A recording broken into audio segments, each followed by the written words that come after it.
This is James, Comic Book Shifu, and welcome to another one of my videos. On this week's episode of Pulls and Pickups, I'm going to be sharing a stack of comic books I picked up this past weekend due to daylight savings time.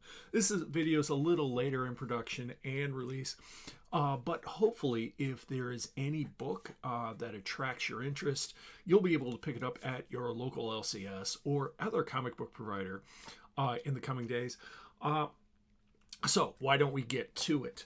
I do have my pulls, a few other pickups. My LCS was having their 27th anniversary sale, and there were a couple books that stood out to me that I wanted to add to my PC. And I did also get a mail call.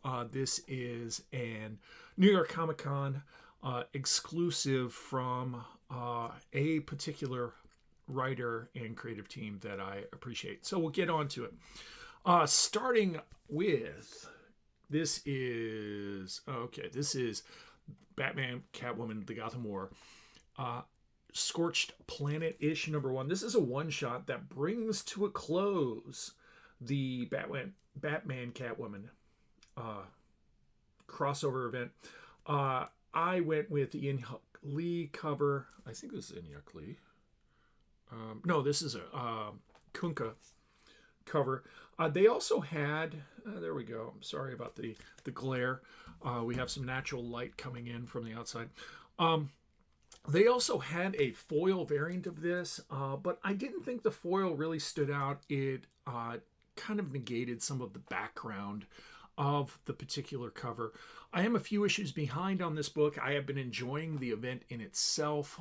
There was a plot twist with the introduction of Vandal Savage to it. By this point, it's really not a spoiler. It's been out for some time. So I'm hoping it sticks the landing.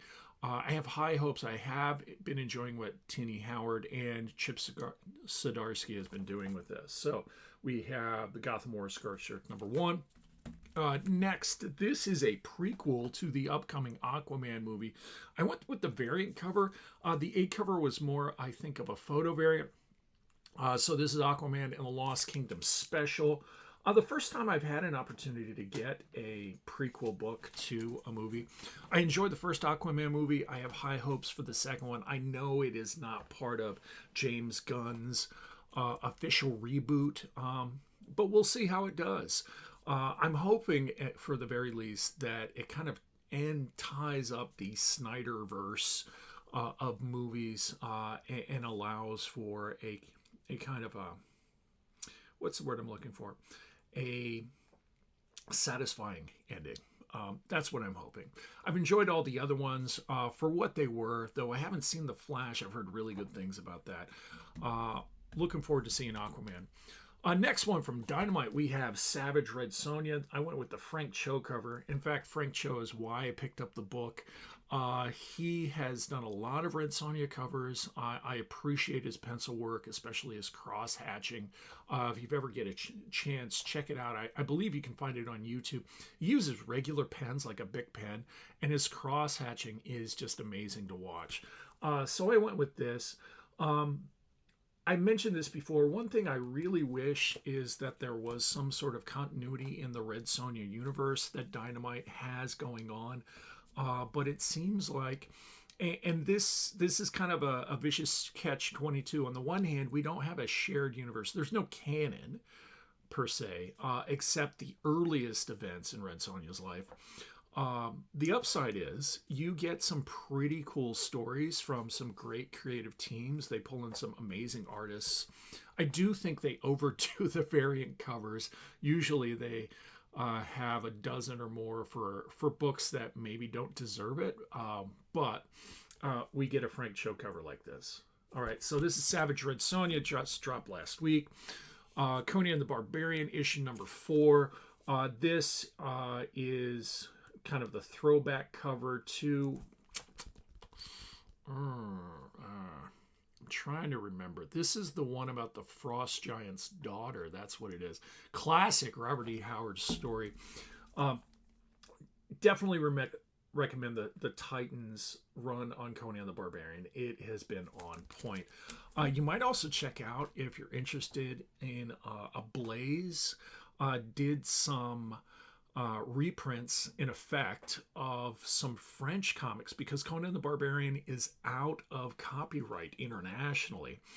You can't use Conan in the title because that's trademarked, but you can tell other stories. And so Ablaze, under the Sumerian title, did reprints of a French comic, and they had the actual Robert E. Howard story in very, very small font in the back for classic Conan stories like Shadows of Zambula.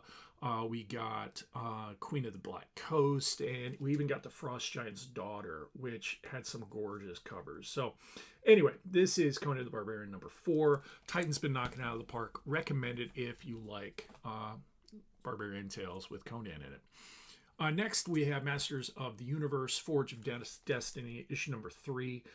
This is a part of the Netflix series. It's a continuation of the prequel comic book series by Kevin Smith, I believe.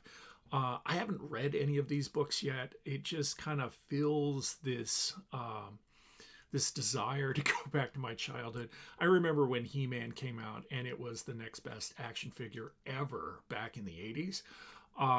Kevin Smith's Netflix series, I really enjoyed. I know a lot of others critiqued it because it went a different direction and put other characters at the forefront. I didn't mind that. I thought it was good storytelling. Enjoyed the prequel comic series by Kevin Smith. And I have high hopes for this. I'll probably be reading this weekend. I believe this is the variant cover. We got issue number 3. Next is a Marvel book, so we're actually getting into Marvel now. This is Ultimate Universe number 1. I went with the variant. This is a part of Hickman's reboot of the Ultimate Universe. I shared my review, spoiler-free review, by the way, in another video about his initial kickoff with Ultimate Invasion. Really recommend it. This is supposed to be a one-shot that kind of helps set the stage for some of the characters that are coming out. For example, Ultimate Spider-Man. Really looking forward to the reintroduction of the Ultimate Universe Peter Parker. So here we got Ultimate Invasion, Thor on the cover. This one right here I picked up only because it is, I'd say it's a minor key. I'm not specking on this at all. I just really enjoy the team. So we have Star Wars Hyperspace Stories. I went with the variant cover. Not sure why there's an animal on the front. I don't get it as Hunter. But this is the first comic book appearance of the Bad Batch as a team. Here we have, this side, Hunter. I'm not sure why he looks like an animal there. Might have something to do with the story inside. Anyway, picked it up. It was still on the shelf. They had the A cover also. It's just something I'm adding to my PC because I like the Bad Batch. Here we have a book, though, I have been following. This is Star Wars Dark Droids. This is issue number 40.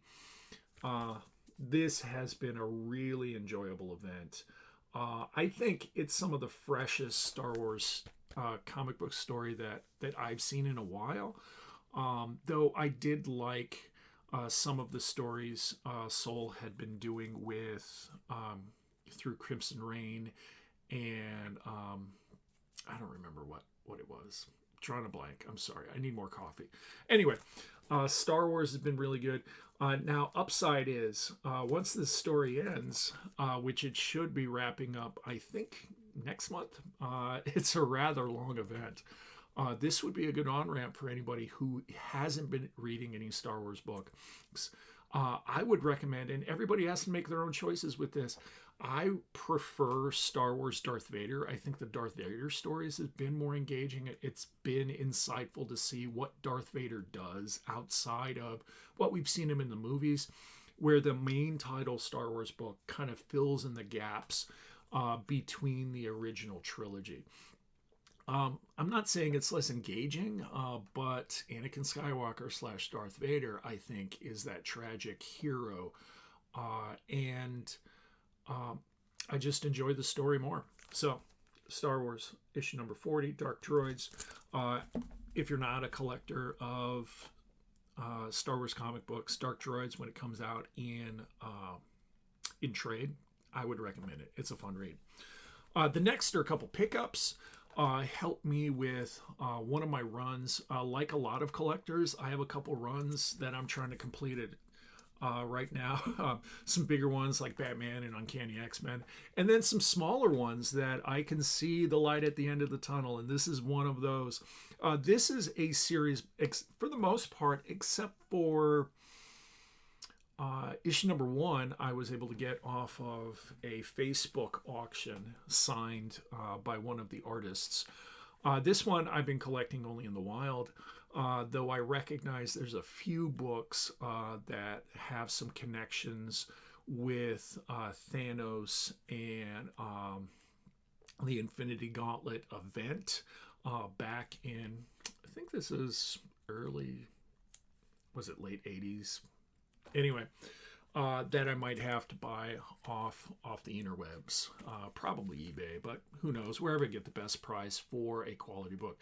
So this is Rom Space Knight, which, by the way, Marvel has picked up the IP for, so we might be getting more Rom stories. I would be totally into that, especially if they continued it.